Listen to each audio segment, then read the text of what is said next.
오늘 밤 나오신 여러분을 주님의 이름으로 사랑하고 축복합니다. 옆에 있는 분하고 이렇게 인사 한번 하겠습니다. 어떻게 하시냐면요, 하나님의 사랑으로 당신을 축복합니다. 네, 하라고 할 때 저만 보는 분이 3분이나 있었어요.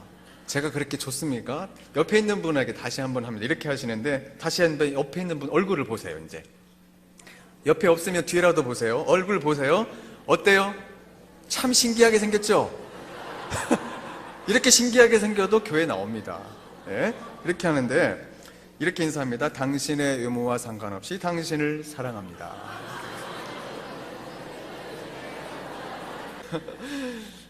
교회에서 가장 중요한 게 여러분 뭐라고 생각하세요? 교회에서 가장 중요한 게 사랑만 있으면 되는 겁니까? 교회에서 가장 중요한 게 예배가 아니라고 생각하시는 분 손 들어보세요. 이단되는 거예요, 이렇게 되면. 그죠? 교회에서 기도가 가장 중요하다고 생각하는 분 없어요, 그러면? 여러분 능력이 그렇게 많으십니까? 그러니까 예배라고 하시는 분 틀린 게 아니잖아요. 예배가 틀렸나요? 그렇죠. 예배가 중요하니까 지금 눈이 오지만 눈보다 더 중요한 게 뭐예요? 예배니까 나오셨잖아요. 이 예배가 중요한 분만 이 시간 나온 거예요. 다르게 표현하면 하나님을 정말 사랑하시는 분이죠. 이거는 아니고요. 다시 질문 드릴게요. 교회에서 가장 중요한 게 나는 이거다 생각하는 분이 있으면 하나만 소개해 주세요. 예배, 또 기도도 나왔어요, 한 분이. 또 다른 거 있습니까? 봉사. 네, 봉사. 말씀. 말씀이 별로 중요하지 않다고 생각하는 분도 이상한 사람이죠. 또 누가 있어요? 사랑 아까 나왔잖아요. 예? 구제. 구제가 중요하다. 틀린 말입니까 이게? 아니죠. 이 정도만 하겠습니다. 답이 다 나왔어요.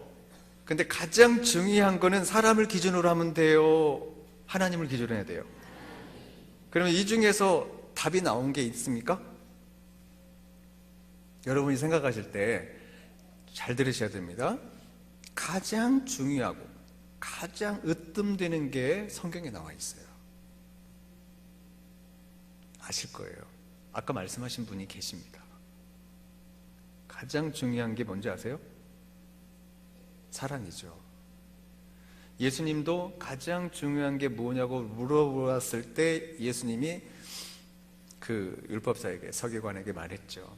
뭐를 말하셨나요? 첫째는 하나님을 사랑하라는 거예요. 둘째는 이웃을 어떻게 사랑하라? 내 몸처럼 사랑하라.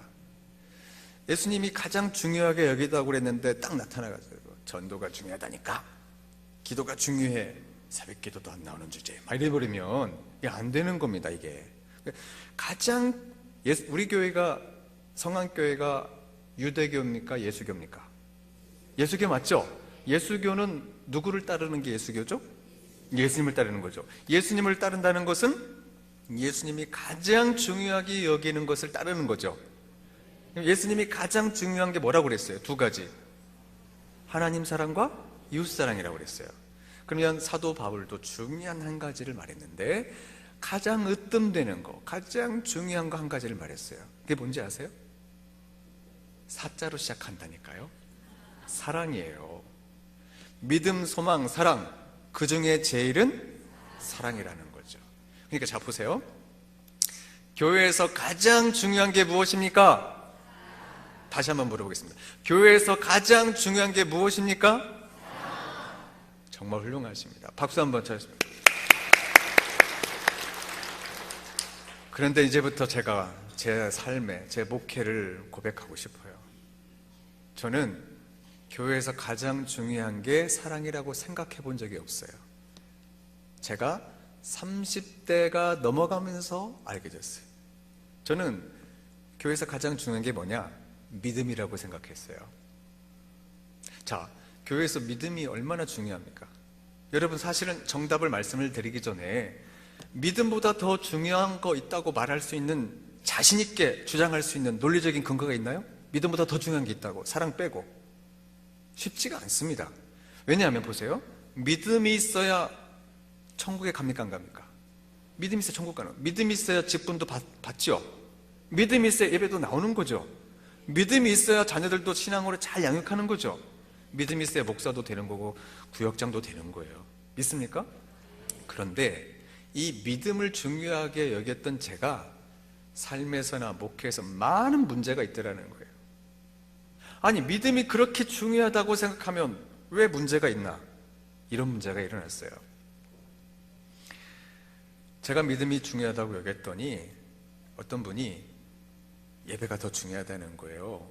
예배를 안 드리면 믿음을 증거할 방법이 없다는 거예요. 옆에 있는 분이 한마디 거들어요. 예배를 1년 내내 드리면 뭐예요? 1년에 전도 한 사람도 안 하는데 뭐 정죄를 해버렸어요? 그 옆에 있는 분이 전도를 2명 해가지고 큰 소리 치네? 새벽 기도 1년 내내 안 빠진 사람이 나야. 새벽 기도가 신앙에서 제일 중요한 거야. 새벽 기도를 말하니까 옆에 있는 분이 기도만 잘하지, 당신은 찬양을 안 하잖아. 삶 속에서 나는 매일매일 찬양 2-3곡씩은 부른다는 거예요. 그러니까 옆에서 큐티 좀 한다고. 큐티하는 사람이 은근히 교만하잖아요. 성경 많이 읽는다고. 나는 일주일에 5번 이상 뭐 금식하는 것처럼 5번 이상 큐티를 한다는 거예요. 30년째. 다른 사람이 아무 말도 못합니다. 이렇게 믿음을 기준으로 보거나 예배를 기준으로 보거나 기도를 기준으로 보거나 여러 가지 자기가 제일 중요하고 어떻게 보면 자기가 제일 잘하는 거죠. 자기가 제일 잘하는 게 기준이에요. 자기가 제일 잘하는 거를 다른 사람이 못하잖아요? 정죄합니다. 그러니까 믿음이 제일 좋은 사람을 못해놓고 목회를 하면 목회가 되더라고요. 근데 문제는 뭔지 아십니까? 믿음이 좋은 사람들을 다 불러놓고 목회를 하는데 빠른 시간에 부흥이 됐어요. 말할 수 없을 만큼 부흥이 된 적도 있어요. 그런데 이렇게 믿음이 좋은 사람을 그 교회에서 다 불러서 교사로 세우고 집사로 세우고 구역장으로 세웠는데 이 믿음이 좋은 사람들이 모여서는 싸우더라는 거예요. 왜 싸우겠어요? 신앙의 기준이 다 같아요? 틀려요? 다 틀린 거예요. 저도 달랐고 저는 믿음이었고 믿음을 기준으로 봤어요. 저 집사님은 참 마음에 안 들어. 참 예배 시간마다 늦어. 저는 못 고치는 병이 아직 하나 있어요. 예배 시간에 지각하는 사람을 보면 힘들어해요. 결석하는 분은 아예 그냥 주여 이렇게 하는데 예배 시간에 지각하는데 맨 앞에 빳빳이 서가지고 이렇게 오시면 와 대단하다. 그리고 마음이 힘들어요. 그러니까 제가 사람마다 어려운 게 있잖아요. 저는 믿음을 기준으로 사람을 잘 평가했어요. 저 사람 믿음이 있으니까 교사로 빨리 세워야 되겠다. 저 사람은 믿음이 있으니까 구역장을 세워야 되겠다. 이렇게 해서 빨리 우리 부서를 잘 세우고 우리 부서가 잘 성장하게 만들어 가야 되겠다. 그래서 이렇게 믿음이 좋은 선생님들을 불러서 학생들을 섬기면 학생들도 얼마나 좋을까? 틀린 말도 아니잖아요. 아니 그런데 이렇게 믿음이 각 세대별로 20대, 30대, 40대, 50대, 60대 가장 믿음이 좋은 분이 모여가지고 교회 학교를 세웠고 공동체를 세웠는데 이분들이 한 6개월이나 1년쯤 가면 서로 안 보는 사람이 생겨요. 서로 시험에 빠져요. 왜 그러냐고 물어봤더니 서로 마음에 안 든대요. 저 사람은 이래서 마음에 안 들고 저래서 마음에 안 들고. 기준이 뭐냐면 서로 자기가 제일 잘하는 걸만 주장하는 거죠. 제가 서울에 있어 보니까 세가족으로 이렇게 등록하시는 분 중에 소위 말하는 서울에서 가장 유명한 몇 개 교회 있죠. 그런 데서 오신 분들이 참 말이 많아요. 내가 어느 교회 출신이래요. 제가 세가족부 담당 목사입니다. 그럼 제가 아버지 그래서 뭐예요? 어떻게 하시려고 했더니 내가 그 유명한 목사님에게 제자 훈련을 받았다는 거예요. 그러니까 이런 거는 나한테 필요 없다. 난 이런 것만 필요하다. 자기가 목사더라고요. 그래서 제가 알겠습니다. 성도님은 특별 대우해드리겠다고. 제가 특별히 기도해야 된다는 거예요. 이게 보호 관심 성도니까. 그래서 제가 또 어떤 분은 제가 어느 유명한 설교의 황제 같은 그 목사님에게 세례를 받았다는 거예요. 물어보지도 않았는데 그게 중요하다는 거죠. 새가족이 와가지고 저한테 새가족 담당 목사한테 막 그러는 거예요. 내가 그 텔레비에 나오는 그 유명한 원로 목사님에게 세례를 받았어요. 나는 그분에게 결혼 주례를 받았어요. 야, 예수님을 높이고 예수님 때문에 사는 게 아니라 자기가 높아지기 위해, 자기의 명예를 높이기 위해서 나는 어느 교회에서 제자훈련 받았고 난 어느 교회에서 신앙훈련을 받았다는. 그러니까 옆에 있는 사람이, 이 사람은 미국에서 공부까지 하고 왔어요. 그러니까 하는 말이 뭐라는 줄 아세요? 저는 한국에서는 그 유명한 서초동 무슨 동에서 신앙생활을 하고 미국에서 그 유명한 교회에서 신앙생활을 했습니다. 그래서 훈련을 다 받고 왔다고. 이야, 이게 사람마다 자기들의 기준이 많아요. 근데 기준이 많은 사람의 특징이 뭐냐? 많이 배웠단 말이에요. 많이 배웠어요. 신앙생활이 굉장히 길어요. 여러분, 교회 다닌 지 한 30년, 40년 다닌 사람이 교회에 어떤 약간 터줏대감이 될까요? 교회 나온 지 일주일이 된 사람 정도가 큰 소리 칠까요? 교회 나온 지 일주일 된 사람은 큰 소리 못 칩니다. 기준이 없어요. 시키는 대로 합니다. 저 오늘 여기 왔을 때 목사님들이 시키는 대로 다 했어요. 그러면 제가 여기에 먼저 온 게 아니기 때문에, 저는 떠난 사람이기 때문에. 그렇기 때문에 교회라는 곳은 먼저 온 사람들이 대개 그 교회 분위기를 만들어요. 근데 제가 오늘 와서 보니까 교회 분위기가 참 좋은 것 같아요. 뭔가 될 것 같아요. 큰 일도 일어날 것 같아요. 근데 기준이 중요하다는 거죠. 제가 여기에서 말씀드린 그 기준이에요. 저는 소위 말하는 성공적인 목사가 되고 싶은 꿈도 있었다는 거죠. 20대 때 특히 심했습니다. 저도 책을 쓰고 싶었어요. 꾹 누르고 눌러서 안 썼어요. 교만해질까 봐. 책을 쓰고 싶으면 얼마든지 쓸 수 있습니다. 책을 쓴 교회도 제가 다 가봤어요. 그러지도 않더라고요. 제발 새벽기도 나와달라고 해가지고 하더라고요. 왜 그러냐면 새벽 무릎이라는 책을 썼는데 창피하다는 거죠. 저자가 누군지 아시죠? 제가 신앙이 뭔지를 잘 몰랐어요. 하나님의 은혜를, 하나님의 사랑을 참 많이 받고 살았음에도 불구하고 제가 믿음이 가장 중요하다고 여기면서 저는 많은 공로와 업적들이 다른 사람에 비해서 참 많았습니다. 가는 교회마다 부흥하고 성장하고 그러는데 얼마나 사람이 교만해지겠어요. 재밌더라고요. 그냥 어떻게 하면 되는 게 보이는 거예요. 딱 보면 아, 이 교회는 이렇게 하면 빨리 한 10배 정도, 3배 정도, 2배 정도 부흥하겠다. 그런 게 보이는 거예요. 방법도 있다는 거죠. 세상적인 방법을 써도 얼마든지 교회는 부흥할 수 있어요. 성령의 역사로도 부흥이 되지만 세상의 교회는 꼭 성령의 역사로만 부흥됐다고 보기 어려운 교회도 많다는 거죠. 제가 믿음이 좋다는 기준으로 살다가 나중에 무릎을 꿇고 회개를 했어요. 믿음이 제일이 아니구나. 만약에 저에게 누군가가, 어떤 성도님이 전도사님 또는 목사님, 믿음보다 더 중요한 게 사랑이에요, 이렇게 저한테 그냥 말했으면 그 성도한테 당신 이단이라고. 아니, 교회에서 제일 중요한 게 믿음인지, 믿음으로 모든 것을 할 수 있는데, 아니 교역자한테 이렇게 함부로 가르치고 말이야, 못 쓰겠네 이분, 막 그랬을 거예요. 근데 언젠가 제가 고린도전서 13장 13절을 읽었어요. 그 전에는 이 고린도전서 13장이나 오늘 본문 함께 읽었던 이 요한일서 4장 말씀 같은 거를 읽을 때 책받침에 좋은 말씀 있잖아요. 사랑은 오래 참고 사랑은 온유하며. 저희가 응답하라 80년대 뭐죠? 응답하라 1988입니까? 죄송합니다. 테레비를 잘 못 봤는데 거기 보면 그 당시에 책받침 많이 좀 유행했잖아요. 예쁜 그 그림에다가 이선희 사진도 있지만 이렇게 막 시 같은 거 있었잖아요. 고린도전서 13장을 교회 안 다니는 애들도 가지고 다녔어요, 이 책받침을. 제가 그때 읽을 때는 이게 제 심장을 후벼 파질 않았어요. 감성적으로 느껴졌어요. 그래, 사랑은 이거구나. 하나님의 사랑을 이 인간적인 에로스적인 사랑으로만 생각을 했어요.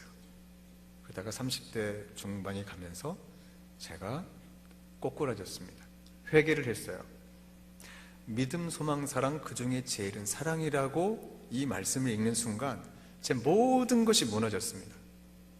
그런데 그 말씀을 읽으면서 돌아봤죠. 저의 모든 사역을 돌아봤어요. 저는 처음에 예수님을 중학교 3학년 때 만났거든요. 그리고 교사와 성가대부터 해가지고 청년까지 해보고 그리고 바로 교역자가 됐어요. 그렇기 때문에 제가 그 모든 과정에서 항상 믿음으로만 살면 된다고 생각을 했는데, 그 믿음 속에 사랑이 없으면 울리는 꽹과리가 되는구나. 그 믿음 속에 사랑이 담겨있지 않으면, 그 모든 봉사와 헌신, 모든 곳에 사랑이 담겨있지 않으면 아무것도 아니라는 것을 알게 됐다는 거예요. 믿음이 좋다고 하는 사람들을 제가 처음에 모여가지고 함께 부서를 섬겼는데 정말 부응이 됩니다. 믿음 좋은 사람 되게 열정이 있어요. 성령 충만하지 않아도 열정이 있잖아요. 열정 있는 사람 데리고 나면 웬만한 그러면 다 할 수 있어요. 근데 싸웠어요. 뭐가 문제가 있나? 내가 설교를 잘못하나? 아니 왜 이렇게 싸우지? 왜 이렇게 분쟁이 있지? 서로 한 1, 2년 하면은 다른 부서로 가는 거예요. 보기 싫다는 거예요. 이야, 이거 무슨 문제가 있는구나. 그래서 이제 제가 삶의 기준을 제가 바꿨습니다. 그 전에는 믿음을 기준으로 사람을 불렀는데 방법을 바꿨어요. 믿음이 좀 없어 보여도, 믿음이 있다 없다를 사람이 평가하면 안 되죠. 그런데 우리는 사람인지라 보이는 거 보고 이렇게 하잖아요. 믿음이 좀 없어 보여도 조금, 그러니까 지각을 좀 해도 사랑하게 됐어요. 제가 결석을 조금 하면 사랑하는 마음이 더 생겨요. 더 기도해 줘야 되겠다. 그리고 찬양을, 그전에는 노래를 잘하는 사람을 찬양팀으로 세우려고 그랬어요. 그리고 기도를 참 잘하는 사람을 세우려고 했어요. 근데 이제는 바꿨어요.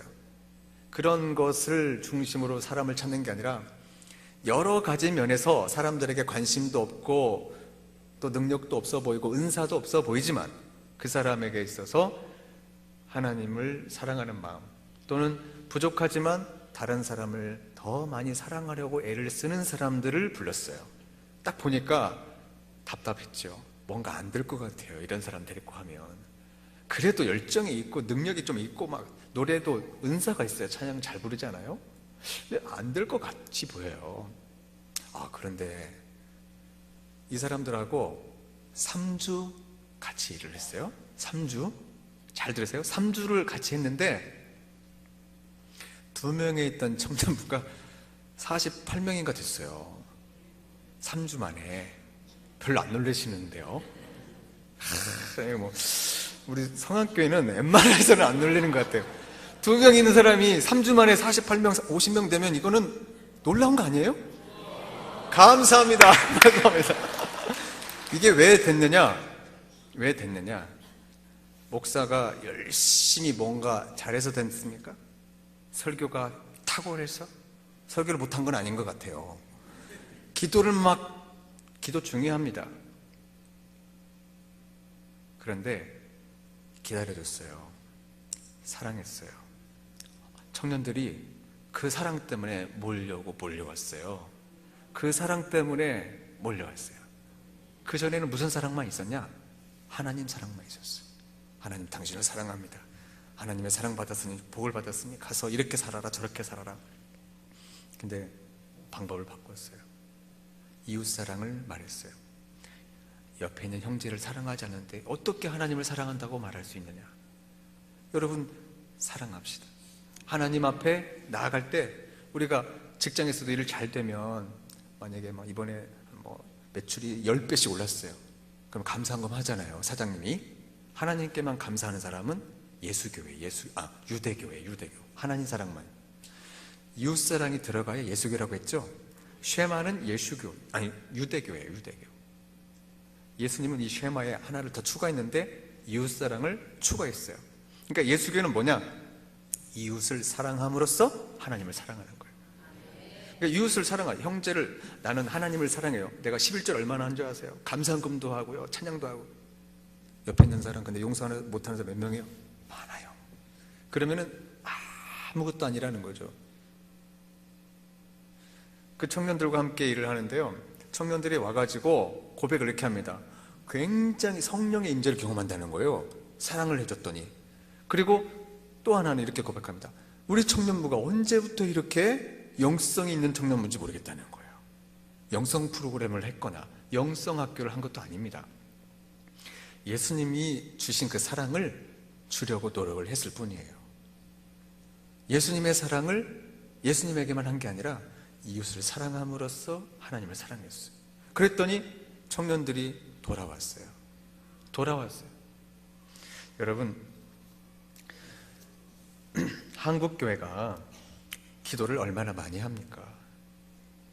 얼마나 많은 예배를 드리고 얼마나 많은 봉사를 하고 얼마나 많은 또 헌신을 합니까? 많이 하잖아요. 그런데 세계교회 그 어디에서도 찾아볼 수 있는 종교적인 열심이 있고 열정이 있어요. 한국교회 성도들만큼 이렇게 헌신하는 사람 없을 거예요. 아마 천국 가면 전 상급을 다 쓸어버릴 겁니다, 제가 볼 때. 그리고 눈 오는데도 나오신 분 보통 분이 아니에요. 그런데 우리의 신앙생활의 기준이 다르다라는 거죠. 성경을 너무 인색하게 읽는 거예요. 저도 그랬거든요. 삶의 기준이 저는 믿음이었어요. 그러다 보니까 제가 목회를 하면 할수록 힘들었어요. 신앙생활이 길어지면 길어질수록 더 행복하고 기뻐해야 되는데 제 마음에 기쁨이 없었다는 거죠. 모든 게 일로 느껴지고 사역으로 느껴져요. 그 다음에 또 어떻게 부흥시켜야 되나, 어떻게 사역을 해야 되나, 이런 데 스트레스를 받는 거예요. 왜 저 사람은 안 나오지? 왜 저 사람은 지각을 해? 왜 저 사람은 저렇게 신앙생활을 저렇게 하지? 맨날 믿음을 기준으로 사람을 평가하고 정죄하고 비교하고 이런 것을 가지고 있다는 거예요. 그러니까 삶의 기준이 잘못되면 그가 목사라고 해도 이렇게 전혀 다른 열매를 거둘 수 있다는 것을 제가 깨닫게 되었습니다. 여러분에게 다시 한번 제가 질문 드리겠습니다. 여러분, 신앙생활에서 가장 중요한 것이 무엇입니까? 감사해요. 정말 고맙습니다. 그 중에 제일은 사랑이라고 했기 때문에 우리는 사랑을 빼고 살 수가 없어요. 하나님의 뜻이 사랑이라고 그랬죠. 제일 중요한 게 하나님의 뜻은 사랑이라고 그랬죠. 그러면은 제일 중요한 것을 해야 합니까? 제일 중요하지 않는 것을 해야 됩니까? 제가 어떤 분에게 부탁을 했어요. 제가 시간이 없으니까 토요일 날 이 돈을 가지고 축의금을 꼭 내시고 인사하고 오라고 그랬어요. 그 혼주에게. 이분이 갔다 왔다는 거예요. 그래서 잊어버렸단 말이에요. 그랬더니 이분이 축의금을 안 내고 인사만 하고 왔어요. 그럼 제일 중요한 걸 한 거야, 안 한 거예요? 결혼식장에서는 뭐가 제일 중요합니까? 돈 안 내고 밥만 먹고 와버렸어요. 제 이름 걸고. 그러니까 제가 고맙다고 했겠습니까? 그분이 저한테는 굉장히 중요한 사람이었어요. 심각한 결례를 범했습니다. 그러니까 결혼식장에 가면 제일 중요한 게 인사이기도 하지만 제일 중요한 게 뭐게요? 일단요, 돈이 중요한 거 아니에요. 거기 가서 돈을 내는 게 정말 중요한 거예요. 이게 다를 수도 있습니다. 저는 또 돈입니다. 오해하지 마세요. 돈을 딱 드리고 와야 되는데 돈은 안 주고 인사만 하고 왔어요. 나중에 깨닫고 다시 돈을 저에게 돌려주는 거예요. 전 충격받았어요. 멘붕이 났습니다. 하나님도 마찬가지라는 거예요. 하나님, 제가요 이렇게 봉사하고 이렇게 헌신하고 교회에서 제일, 우리 교회에서는 이 분야는 제가 제일 잘해요. 소문이 잦아요. 아무 말도 안 할 겁니다. 하나님 웃습니다. 왜 웃냐면 그런 거 중요하지 않아. 하나님 열심히 봉사하는 거 좋아하지. 예배 드리는 거 안 좋으세요? 예배 드리는 거 좋아하지. 기도하는 거 좋아하신다면서요. 좋아하지. 그런데 사랑이 빠져 있으면 너는 아무것도 한 게 아니야. 사랑이 빠져 있는데 거기에 예배가 있고 기도가 있고 헌신이 있고 전도가 있고 헌금이 있고 그건 다 너를 위해서 하는 거야. 하나님이 제일 중요한 게 뭐라고 그랬어요? 사랑이라고 그랬어요. 근데 제일 중요한 거는 별로 우리는 생각을 안 해요. 사랑이 조금 없어도 헌금 많이 낸 사람 믿음 좋아 보이는 거예요. 사랑은 별로 없는데 노래를 잘 불러보세요. 교회에서. 홀리하게 보이는데 저 청년 우리 사위 삼아야지. 그럴 수 있단 말이죠. 사람들은 말이에요, 다 가장 중요한 게 뭔지를 놓치고 이것저것 다 해요. 하나님이 제일 기뻐하는 거는 거기에 사랑이 담겨 있을 때 기뻐하는 거예요. 근데 사랑이 안 담겨 있어요. 구역장도 마찬가지인 것 같아요. 여기 오신 분들이 꼭 구역장만 아니시죠. 모든 일이 그래요. 열심히 했는데 사람들이 안 알아주죠. 사랑이 없으니까 그런 거예요. 하나님까지 가지 마세요. 하나님은 어차피 다 아시니까. 사랑하면 내 삶에서, 내 섬김과 봉사에서, 내 입술에서 사랑이 나오면 사람들은 나를 통해서 하나님을 보는 거예요. 나를 통해서 하나님의 사랑을 알게 돼요. 그런데 자꾸 내가 다른 것에 신경 쓰고 다른 일에 관심 가지고 살아가면 자꾸 다른 일에 분주해지잖아요.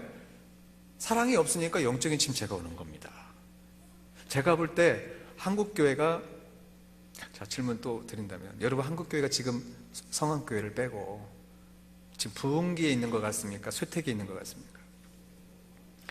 한국교회가 지금 어디 위에 세워져 있죠? 자, 요거는 지금 어디에 세워져 있어요? 이 강대상 위에 세워져 있죠? 이런 질문입니다. 자, 교회는 어디 위에 세워져 있는 거예요? 복음 위에 세워져 있죠? 예수님 위에, 복음 위에 세워져 있죠? 그런데 복음 위에 세워져 있으면 교회가 계속 부흥하고 영적인 침체를 겪지 말고 계속해서 성장해야 되는데, 복음 위에 세워져 있는 교회가 왜 이렇게 영적인 침체가 오냐 하는 거예요. 주일 저녁 예배가 없어서 그렇다, 새벽 기도가 약해져서 그렇다, 헌금을 많이 안 해서 그렇다, 전도를 많이 안 해서 그런다, 그 다음에 기도를 적어서 그런다. 다 무슨 사랑에 관련됐냐면 하나님 사랑에 관련된 거예요. 저는 그렇게 생각하지 않습니다. 예수교는 예수교다워야 돼요. 사랑이 없어요. 많은 행사와 일들이 있는데 교회 안에 사랑을 찾아보기가 어려워요. 그러니까 예수님이 안 보이는 거예요. 사람은 많고 일도 많고 프로그램도 많은데 거기에 예수님이 안 계시는 거예요. 예수교는 하나님을 사랑하는 것만 끝나지 않습니다. 유대교는 율법을 잘 지키는 것이 하나님을 사랑하는 거예요. 유대인들은 그래 질문을 하는 거예요.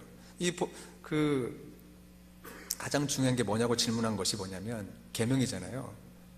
계명을 물어본다는 거는 유대인들은 머릿속에 계명을 잘 지켜야 영성이 있는 거고, 계명을 잘 지켜야 하나님을 사랑하는 거고, 딱 보니까 예수님이 자기보다 잘났거든. 예수님처럼 하고 싶으면 내가 어떤 계명을 또 지키면 그 정도 레벨이 될까 하는 거예요. 예수님 기가 막혀가지고, 야, 제일 중요한 거 안 하고 지금 뭐 하고 있냐 하면서 가르쳐 주는 거예요. 예수교는 뭐냐? 예수님을 따르면서 이웃을 사랑함으로써 하나님을 사랑하는 거예요. 근데 교회는 사랑의 원조인데, 사랑이 가장 중요한 건데, 교회에서 이런 것들이 안 나타난다면 교회가 영적인 침체가 오는 거죠. 주님의 사랑으로 형제를 사랑하고 남편을 사랑하고 아내를 사랑하고 자녀를 사랑하면 모든 것이 되어지는 겁니다. 그런데 우리는 예수교를 믿으면서 사랑에 인색해요. 사랑에 서툴러요. 교회를 오래 다녀도 교회 다니기 전이나 교회 다닌 후나 사랑하는 것을 어려워해요. 예수님을 믿기 전에 용서할 수 없었던 사람인데 예수님 믿고 나서 이제 용서할 사람이 점점 많아진다면 그 사람은 예수 교인인 거예요. 근데 예수님을 믿고도 아직도 용서를 못하는 사람이 몇 명 있죠. 참 힘든 겁니다. 불쌍한 거예요. 내가 누군가를 미워하고 있다는 것 자체가 더 기분 나쁜 거예요. 이게 예수님을 믿는다는 거는 예배 드린다 뭐한다 이런 얘기 하지 마세요. 예수님을 믿는다는 것은 예수님이 가장 중요하게 무엇을 생각하셨느냐를 보고 정리할 수 있어요. 예수님이 그러셨잖아요. 이웃을 사랑하라고. 그럼 우리가 가장 예수교다운 교회는 어떤 거냐? 이웃 사랑을 하는 거예요. 가장 가까이 있는 사람을 사랑하는 거예요. 자기 이웃을 내 몸처럼 사랑하는 거예요. 옆에 있는 사람이 교회 안 나와도 별로 관심이 없고, 그 사람이 무슨 문제가 있어도, 삶에 어려움이 있어도, 가정에 무슨 문제가 있어도 관심 없고, 내가 내적인 치유와 회복과 평안과 내 기쁨이 생기면 끝이다. 이런 교인이 많으면 한국 교회는 희망이 없는 거죠. 정말 하나님은 이 시대에 무엇을 보겠어요? 가장 중요하게 여긴 것, 내가 그렇게 중요하게 여기는 것을 중요하게 여기고 살아가는 교회가 어느 교회인가? 그거 보시는 거 아니겠어요? 그러면 우리 교회, 우리 성황교회 앞으로 무엇이 더 많이 드러내겠습니까? 사랑이에요. 여러분이 구역장으로 들어가실 때 많이 뭔가를 가르치려고 준비하는 그런 얘기 하지 마세요. 구역장으로서 그 가정에 가기 전에 이미 축복을 선포하고 선언하고 가시는 거예요. 하나님, 지금 가는 가정은 남편이 이렇고 아내는 이렇다고 합니다. 요즘에는 자녀 때문에 많은 고민을 갖고 있습니다. 정말 사랑하는 마음으로 그 사랑을 전하기 위해서 가는 거예요. 그러면 하나님께서 얼마나 기뻐하시겠습니까?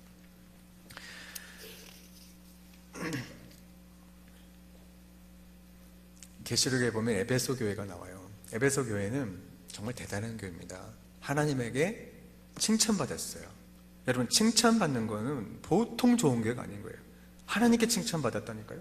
그런데 그 칭찬이 무슨 칭찬이냐면 이단이 오는데 이단과 싸우는 거예요. 여러분, 신천지와 싸우는 게 쉬운 거예요, 어려운 거예요?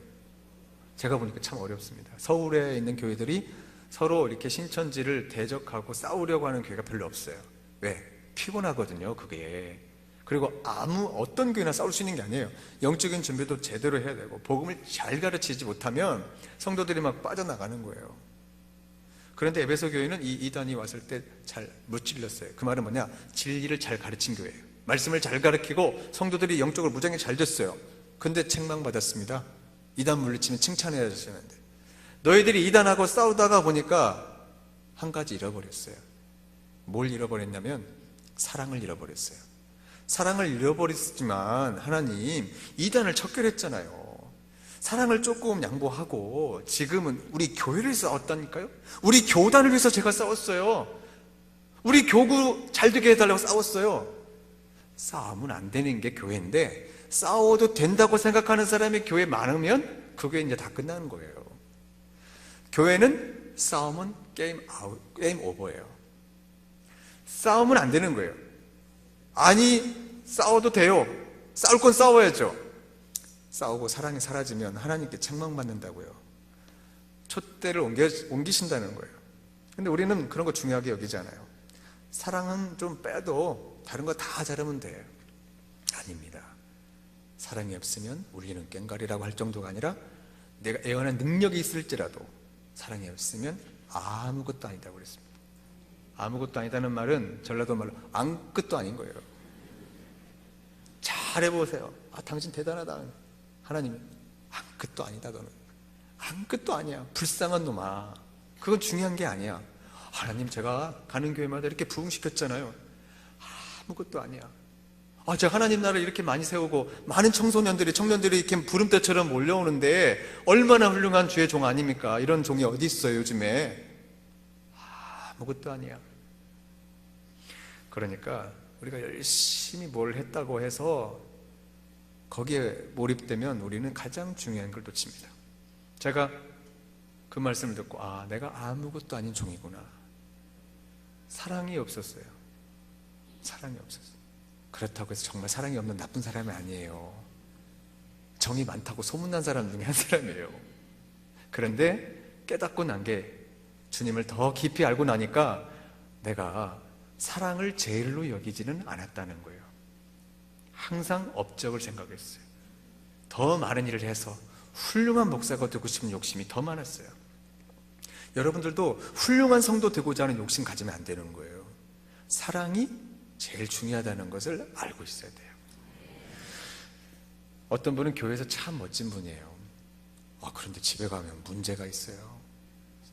난리가 난다는 거예요. 교회에서는 중직자인데 집에서는 난리가 나요. 어떤 학생이 저한테 그래요. 목사님, 우리 아빠는요 거짓말쟁이래요. 왜? 집에 와서요 하나님을 믿지 않는 말을 한다는 거예요. 행동을. 자기가 볼 때는 아버지가 하나님의 사랑이 없다는 거예요. 어떤 분은 삶의 기준이 너무 높아가지고 아내가 마음에 안 들어요. 아내 마음에 안 든대요. 좋아가지고 결혼해놓고 이제 마음에 안 든다고 하면 어떻게 합니까? 자식도 마음에 안 든대요. 가정에서 사랑보다 더 중요하게 여기는 것이 있으면 누구나 할 수 있는 이야기입니다. 가만히 보면 쓸데없는 기준을 많이 가지고 있는 사람이 있어요. 그 쓸데없는 기준이 쓸데없는 성도됩니다. 쓸데없는 인간이 되고, 제가 볼 때 저는 쓸데없는 목사가 될 뻔했다니까요. 기준이 많았어요. 제가 한 달에 3, 40만 원씩 책을 읽습니다. 별로 안 늘리시네 그것도. 왜 그러겠어요? 지금도 한 달에 3, 40만 원 이상씩 부교육자인 주제에 그 많은 돈을 들여서 읽어요. 이게 기준이 막 생기는 거예요. 좋은 교회가 어떤 교회인가, 여러 가지 기준이 다 생겨요. 가정, 일터, 이런 쓸데없는 기준들이 있을 때 조심해야 돼요. 무분별하게 다 받아들이면 제가 망하더라고요. 가정과 교회에서 사랑을 제일로 여기지 않으면 대개 영적인 침체가 옵니다. 그러면 신앙생활에 전반에 문제가 일어나요. 이 사람이 가는 곳마다 지옥이 돼요. 그냥 지옥돼. 이 사람이 가는 부서마다 천국이 되더라고. 이 사람이 가면. 근데 이 사람이 가는 부서는 저쪽에 좀 가면 저쪽에서 시끄럽고, 이 사람이 저쪽으로 가면 저쪽에서 시끄럽고. 왜 그러겠어요? 이분이 믿음이 없어서 그런 게 아니에요. 공부를 못 하신 분도 아니더라고. 공부도 정말 할 만큼 하신 분이고. 그런데 쓸데없는 기준을 가지고 있더란 말이에요. 쓸데없는 기준. 정말 중요한 기준은 다 놓쳐버리고 별로 중요하지 않는 기준을 다 가지고 있어요. 가는 곳마다 지옥이 돼요. 공동체에 문제가 일어나요.